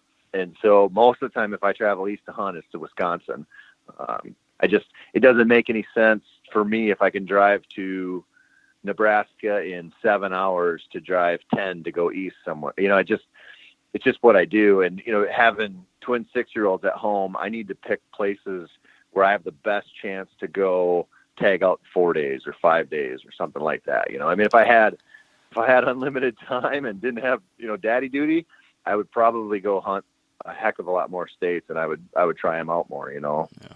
Okay, Spencer, you got to put your earmuffs on because this is going to give you a headache. But Tony, this is something that you and me were kind of chatting about the other day, just offline. Just this whole deal that I'm new to, being a new dad, but you're in it for a little while now. Yep. How does that factor into doing what you do? I feel like I'm definitely struggling with this right now, just thinking through how can I make this hunting season as decent as possible for my wife and obligations with the family and everything. How do you balance all these hunting trips and everything with the responsibilities you've got back home? It's a tough one to figure out. Finding some equilibrium, especially in your case with a little one, is tough. That's one of the main drivers for me as far as hunting the states I do and doing as much research ahead of time as possible. The more heavy lifting you can do from home and the less time you have to be away from home, the better. And so for me, I didn't know, when we had 2 kids at one time, I was like, I have no idea how much this is going to cut down my time to go and be gone. But I knew it was going to be significant. But what it really did for me was cause me to laser focus on, doing things correctly. And so it actually hasn't cut down on my success at all. It's just forced me to work smarter. And you'll see that where not only do you just not, you're just not going to be gone as much for a while when you got a little guy at home, but you're going to want to be home as soon as you can. It's a weird thing. You think about it and you're like, I can't wait to go to Montana or wherever. And, when you're there a couple of days, you're like, man, I miss my kids, and so you want to go home. So it can force you to really focus on the process and just try to be as efficient as possible. I feel like from hearing you describe some of these past hunts, it sounds like, I feel like maybe a lot of people tend to think like one of these out-of-state hunts, usually like 7 days or 10 days, you need a bunch of time. But it sounds to me that a lot of your trips are like 4-day hunts or 5-day hunts. You're a little bit tighter on these time frames. Is that right? And then number 2, like, do you do anything differently because of that than you might if you had that full long stretch that some people do? Yeah, I usually only give myself 4 or 5 days. 5 days is a pretty long one for whitetails. If I'm going elk hunting or something, it's different, of course.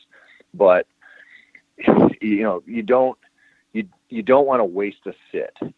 So if you go for 4 days, let's say you got 1 day to scout and hang stands and 4 days to hunt, you have 8 sits basically, unless you're rut hunting, you're going to sit all day or whatever. But generally speaking, morning, evening, and if you miss one of those, or you screw one of them up, or you sit someplace where the wind sucks or something, and you lose one, it stinks. You lose 2, there's a quarter of your time gone. And so you just try to make good decisions. And it's, this probably sounds weird, but this is one of the reasons why I'm like really into working out in the last 5 years, because when I show up and I have 1 day to hang stands or scout, like I sometimes you got to go dark to dark and get a ton of work done. So you have those chances. So you have that morning spot, and you have this one for the wind, that direction, and another one for the wind. And you just make the most of it, Is there anything else that you're doing? I've got my assumptions based on some of the things you've already mentioned, but from an efficiency standpoint, anything else you're doing before the hunt to make sure that 4 or 5 days is as seamless, as smooth as possible? I don't know if there's any other kind of digital work you're doing, or I know you've talked about e-scouting, you've talked about backup plans. Anything more you can elaborate on that just for these efficient, quick hunts? Yeah, planning them out correctly.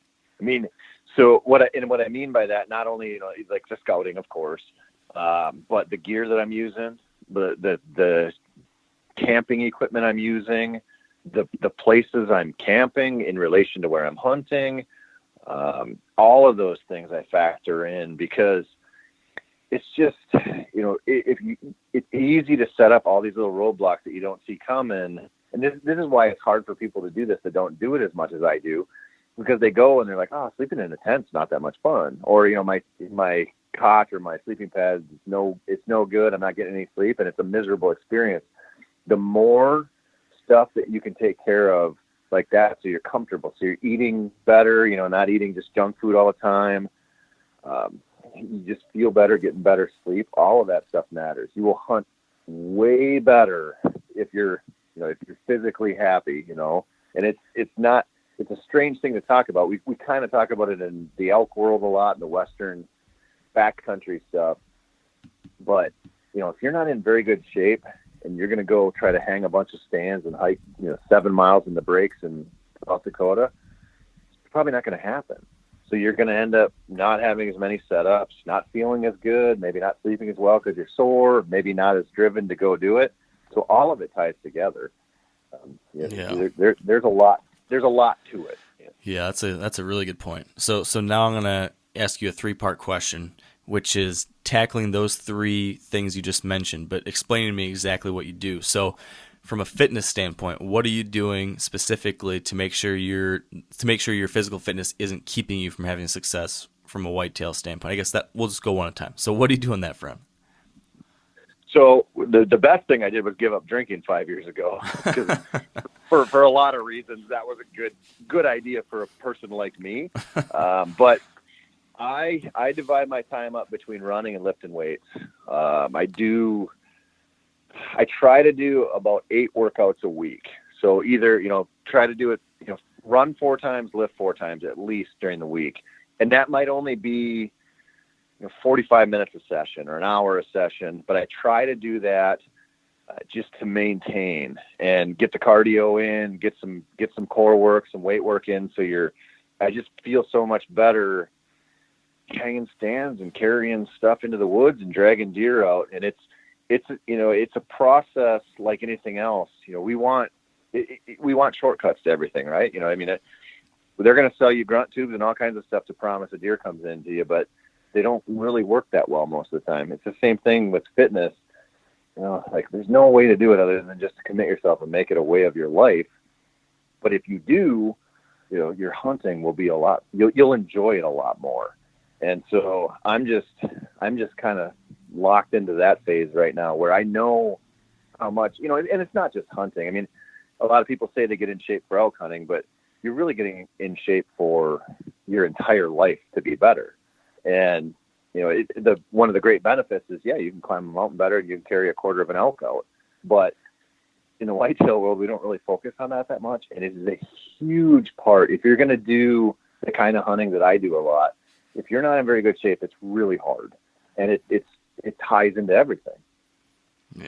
Yeah, especially this public land kind of stuff where you really need to get in there after stuff. You're hiking around a lot, carrying and sticking stands. I mean, that helps. Just it seems to me like I don't think a bunch of whitetail hunters, we don't need to all be Cameron Hanes, but I think if you can have some reasonable level of fitness so that at least your body isn't bringing you down. So that's not the reason. You know, as we talk about a lot, there's so many variables in a deer hunt. There's so many things that can go wrong. There's so many things that you can't control. That something is in your control as your body and your physical fitness, that's something you can, you know, have some say over. So why not try to control that variable and at least make sure that that's not bringing you down? So I 100% agree. Next one, you talked about camping, choosing where you're going to camp, what kind of gear you're going to have. Do you have any recommendations as far as your sleeping setup, your camping setup, all that kind of stuff to make sure that's smooth and as comfortable as it can be or as functional as possible? Yeah. Go luxury any way you can. So I used to stay in a little tiny tent. It'd be me and a buddy usually. And, you know, we're stepping over each other. You can't stand up in it. And it's just not very much fun. I'm to the point now, if I can get away with it, because I can drive my truck up to a lot of the places I camp, I use I use like a pretty heavy duty 6-person dome tent, and I use that for myself. And I can set up a little coffee making station in there. I can dry some clothes out. I can stand up fully. I'm 6'2". I like to be in the morning, not be stooped over getting my clothes on, and just use a good cot, a good sleeping pad, a good sleeping bag, all of that stuff. It just makes things so much nicer. I mean, I think about, I got a pretty sweet system down for camping now where I can sleep and I feel comfortable.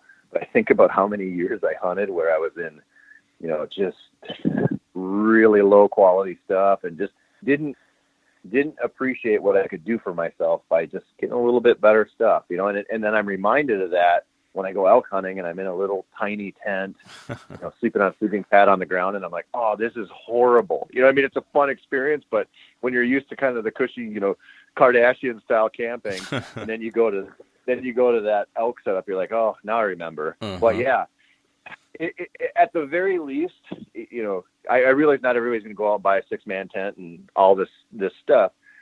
A cot with a good thick foam sleeping pad is a great start. That takes you a long way toward having a good night's sleep. Any specific brand or model or anything like that, or other favorite gear? I'm using Cabela's stuff. I'm sure there's way better stuff than I'm using, but I have a nice Cabela's cot, and I have I don't know what the model name of it is, but it's a foam pad. It's 3 inches thick, and they make it. I don't know what it costs. I can't remember, but it's so much better than any kind of blow up pad I've ever used or anything. It is for camping. It's really comfortable. I can definitely attest to how important that kind of stuff is, because it goes right back to like your physical, not your fitness, but like just your physical comfort. If you're miserable and you can't sleep, it becomes just so much easier to take shortcuts during the hunt or to lose your focus during the hunt or whatever it might be, making mistakes. It all kind of ties back to that state of mind, state of your body. Well, yeah, and if you're not sleeping well, you just will not hunt very well, and it's so tempting to sleep in. It's so tempting to talk yourself into, I just need a good night's sleep.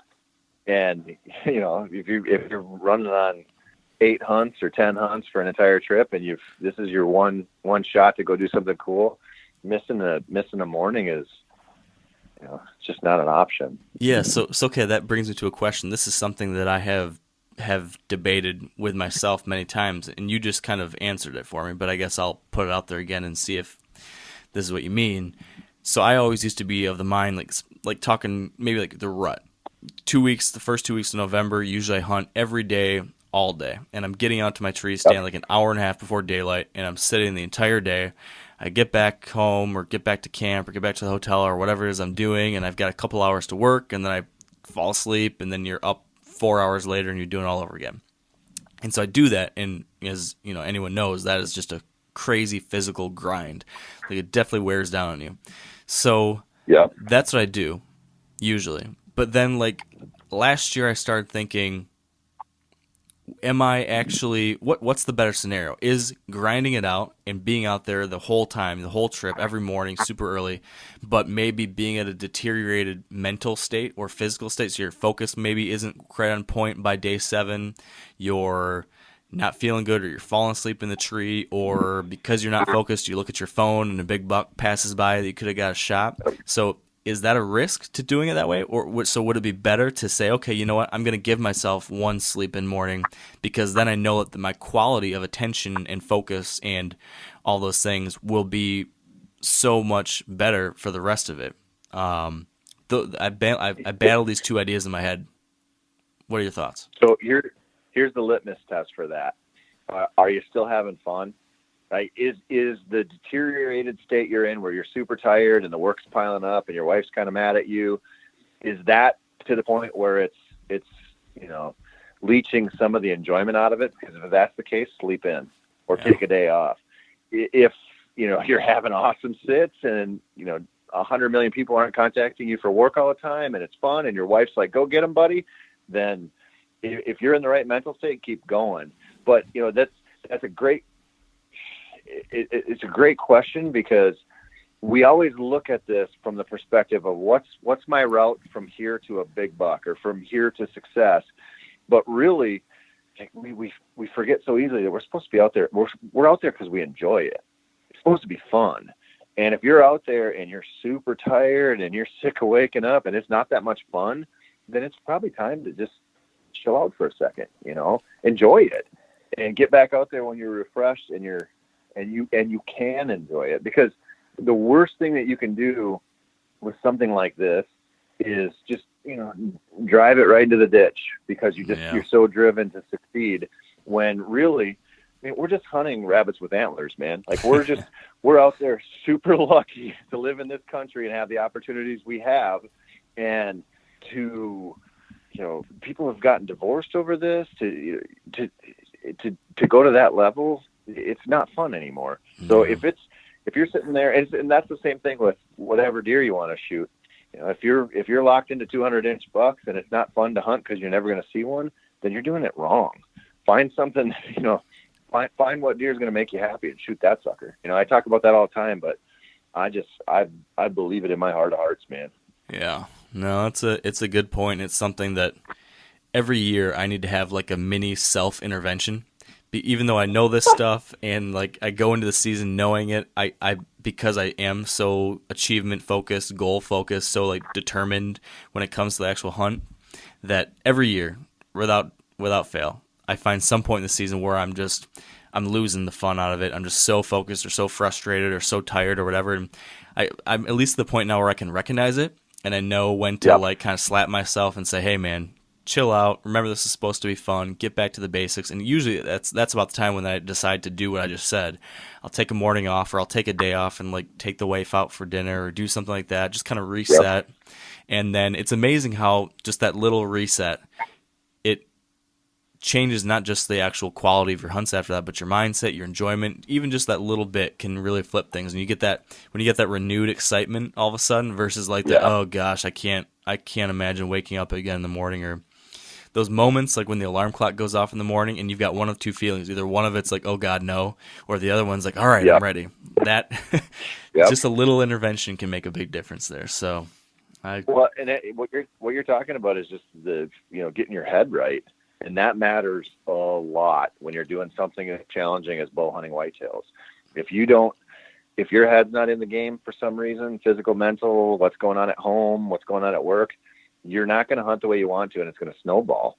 So what you're saying there is taking some time off and having a little intervention. I'm the same way, man. Usually it's kind of, brought on me by my wife, who will be like, man, maybe it's time. Let's take the kids and go mini golfing or something tonight. Let's stay out of a tree and just have some fun. Yeah. And you're right. It's just like, okay, I reset. I'm back mentally where I need to be. Yeah. I think every year I'm seeing that becoming more and more important, to make sure I take that time to just reset at least once a season or once during the rut. I kind of need that, and I think especially now with a child, I feel like that's going to probably be more important than ever. So maybe that is one of those times like, okay, if there happens to be that day where there's 50-mile-an-hour winds or where there's 90-degree temperatures in November, kind of know, okay, you know what, I probably do need maybe one afternoon or one morning or one something where I'm going to need this little reset. If you have to take a reset day or a reset afternoon, try to time it so it coincides with the worst potential conditions, even though, it still could be good. If you have to take a break, maybe it's a good way to line it up, take advantage of those slightly lower odds days or evenings and line those things up. Yep, absolutely. Spencer, do you have any thoughts on this now that you're a newly married man and you've got several kids on the way soon and all that? At this point, I still largely function like a bachelor when it comes to hunting. All right, we've been together that's right. We've been together for like 8 years, and I've been always a hardcore hunter, so she knows the deal right now. But I'm sure once kids come, like a decade from now, that will change. Can you relate to this? Hey, how old is she, Spencer? I am 26. She is 24. 24. Okay. Well, enjoy the next 4 or 5 years and hunt your butt off, because this young mentality that you have is going to come to a screeching halt when she decides that it's time to make some babies, your life's going to change. Yeah, man, it all deteriorates once you hit 30. I mean, my body's falling apart, your mind's falling apart. It's all downhill. So, yeah, soak it in while you got it. Yep, enjoy it. Oh, man. The final thing I was really curious about, back to like the camping, physical fitness, like these outside factors real quick. Is there anything from like an eating standpoint? I mean, I know for me, I used to, like on our rut vacations or something, me and my buddies, we'd get like Wendy's every night or pizza every night, and Yep. we'd eat like donuts in the morning. And the last couple of years, I've kind of realized that's not working for me. Do Yep. you have anything on the eating standpoint that helps you be more effective for these hunts? Yeah, I am like a junk food addict. Like I've never had moderation to anything in my life. Like I have to be super careful. And so what I do is I prep one big meal for dinner every night that I'm going to be in camp. And it's always, venison, asparagus, peppers, some kind of, vegetable venison mix, and then some rice, instant rice I'll throw in there or whatever. So I have one good meal a day that isn't like mini chocolate donuts and just horrible, empty carbs. Mm-hmm. And that seems to sort of center things a little bit, where you're like, okay, I know this is what I'm eating tonight. It's going to be really good. It's good for me. It sort of carries over into the morning, and it keeps me, like you said, from going and eating fast food all the time, or, whatever the worst options are. So I discipline myself for one meal a day, and it's usually the biggest meal, obviously, but I have to prep it ahead of time. Otherwise I won't do it. Yeah. If I just, if I don't make it really easy just to dump it right into a saute pan and cook it up, then I won't do it. Yeah. I'm exactly the same way. I started 2 years ago doing the exact same thing, having those pre-prepared meals. And it comes out, I feel like so many things as like a serious whitetail hunter, you need to find ways to, by planning ahead of time, make things easy that normally would be inconvenient. Like there's things you should do, but if they're inconvenient or hard, you have the possibility of, cutting corners, not doing it quite the right way. But if you can ahead of time plan ways to make it easier, simpler, done ahead of time, whether that's cooking meals or whether that's you're planning for a hunt or whether that's prepping your gear, anything you can do ahead of time to make it easier, more convenient, smoother, it seems like that extra work ahead of time can just pay off dividends across the board for all these kinds of things we're talking about.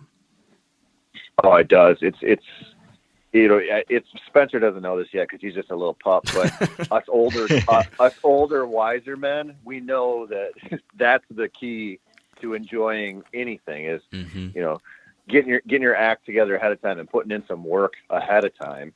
It makes the whole process so much better. Yeah, and I'm so glad that Dan couldn't make it today and that Spencer's on here, because I feel like we're changing your life right now, Spencer.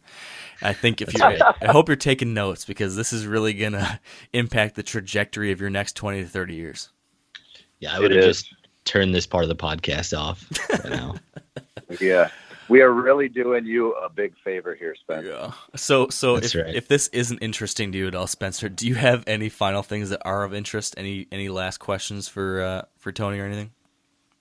One thing I haven't heard you talk about is trying to get private access. And so when you're traveling out of state and you're going there to hunt public, do you ever find yourself knocking on doors or scouting private land, or do you find that to be fool's gold and just not worth your time? It's lost time maybe. I used to knock on some doors a long time ago, and it just never was really worth it. And so I found if I just focus on the public and figuring out some random chunk of public land somewhere, I'm just better off. And I'm not saying if I were, in camp somewhere and a farmer drove up and said, hey, I got 1,000 acres down the road you can bow on. I'm not saying I wouldn't do it. I don't seek it out anymore. I seek it out in Minnesota still. Like if I'm talking to somebody and they mention they own some woods or something, I'll investigate that for sure. But if I'm traveling just about anywhere, I'm to the point now where I'm just focusing on the public. It's just easier. And, I know, maybe if you were mining for more opportunities out there, you could find some cool stuff, but I'm digging this process of hunting public, and it's what I'm focused on, so that's kind of I don't actively seek those opportunities.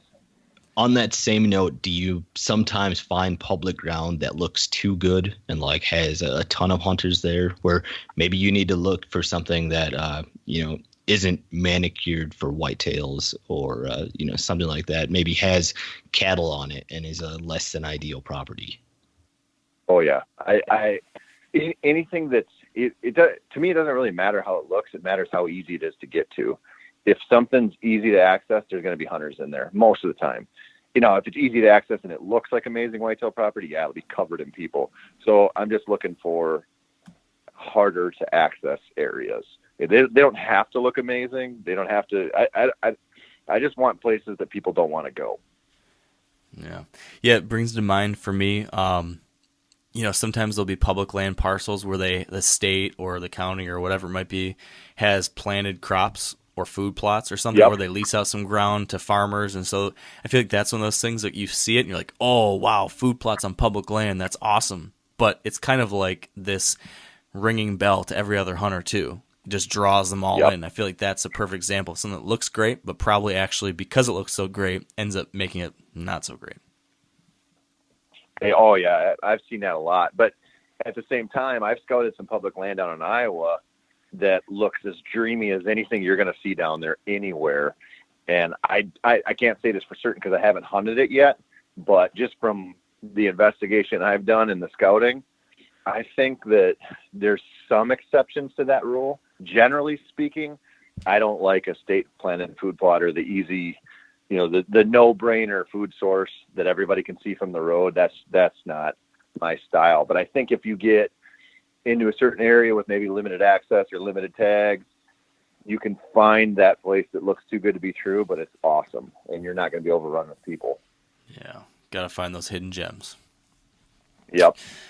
Well, I, as always, have enjoyed this one, Tony, and I'm excited.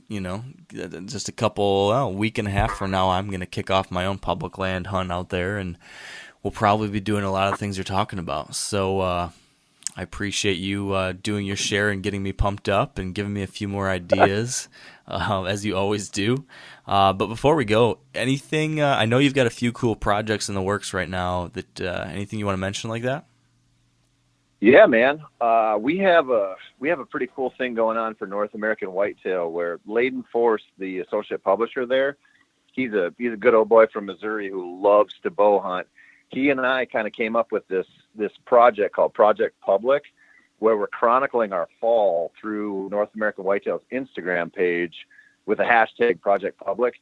And so we're just showing scouting and the process. And when we get into hunting here, we'll be showing, the setting up camp, hopefully some butcher stuff, all kinds of just the little details. And there'll be some other aspects to it, but if anybody wants to follow along and see how we're doing almost in real time, that's going to be how to do it. It should be pretty cool. The other thing that I have going on, I was hoping to have it finished for this podcast, and I think I'm about 99.7% of the way there, but I've got a bow hunting public land whitetails book coming out. And I ran into a little bit of a design issue, but it's super close to being released. It'll be released way before most of these whitetail seasons open up. And I wrote it partially because I kept doing seminars and people kept asking me if I had like a comprehensive, write-up of my strategy, and people would ask me for the book. And I'm like, I've written quite a few books and never done this one. And I thought, well, I should do this. And so that's going to hit really, really soon. They'll be able to get that off of Amazon here probably within, a couple of days. So awesome. I'm pretty excited about that too. Yeah, and I can say I've got to preview at least a draft of it, and there's some definitely good stuff in there. So if people want to find that on Amazon, what's the title again they need to search for? It'll be Bow Hunting Public Land Whitetails. Perfect. And they'll be able to find it on my page. I've got another book on there, and then I've got another novel coming out here shortly too. But that one, this crowd, the interest should be in that book, and it's pretty comprehensive, and it's not it's different than a lot of the magazine work that I do and those kind of titles, because it's my own. So I kind of got to say what I fully think about everything. So You should buckle in and prepare for some of my opinions if you pick it up, and I hope you do, because it covers this process pretty heavily. So it was a fun one to write. It's been a nightmare to edit and finalize, but writing it was a lot of fun. So. Yeah, that's awesome. Well, I know a lot of people are going to be able to find that to be a helpful tool, just like all these conversations. So, Tony, I just want to say thank you, and man, I hope we can talk here. I'm sure Spencer's going to loop you in for some Rut Radio episodes if you're up for it, giving us updates throughout the season. So we'll be able to follow along, and I'll be following the Project Public or Public Project? Project Public. Project Public. Yep. All right. We'll be following along there, and man, I hope you have a great season. Well, I appreciate it, Mark. I hope you guys have a good season too, and maybe we'll chat this coming spring or something and hash out how we did and see where we ended up. I'm hoping there's gonna be a lot of success stories in that conversation. So, there'll be a few. There'll be a few, so that'll be good. Yep. And Spencer, you can feel free to tune out that, because I'm sure we'll talk about balancing our families, and I know how that is for you. So, all right. Well, thank you, Tony. Spencer, anything final from you? Nope. I am looking forward to the book. When we did our recap of Rut Radio back in January, I had Tony on, and I introduced him by saying he's one of the best whitetail hunters I know, and I mean that. So covering this subject from Tony, I'm excited to see what he has. Well, thank you, man. I appreciate that. Agreed. All right, well, let's shut this one down. And that's going to do it. So my only updates for you are the usual. Rating or reviews on iTunes, please. Follow us on Instagram, Facebook, YouTube, or Twitter. It's all under Wired to Hunt. Subscribe to the podcast. Subscribe to the YouTube channel. And you might be having hunting season kicking off next weekend if you're in South Dakota or Montana or Kentucky or North Dakota or a handful of other states. And if that's the case, this last week of preparation, it's so important. Make sure you check every piece of equipment. Make sure you have a list of everything you need to have packed. I can't tell you how many times I've forgotten something important on the first hunt of the year. I'm promising myself I'm not going to do it again. So make sure you don't make the same mistakes I have. Best time of year is coming right up. I'm super excited. I'm sure you guys are too. So best of luck to everybody out there. Until next time then, I hope you'll stay wired to hunt. I'm sure a lot of you guys remember the old ceremonial hunting tradition of eating the heart out of the first animal you kill. Meat from those organs are among the most nutrient-rich foods on the planet. You can get those same benefits your ancestors craved via convenient daily capsules from Heart and Soil. Find out more at heartandsoil.co. And remember, use code MeatEater for 10% off your purchase.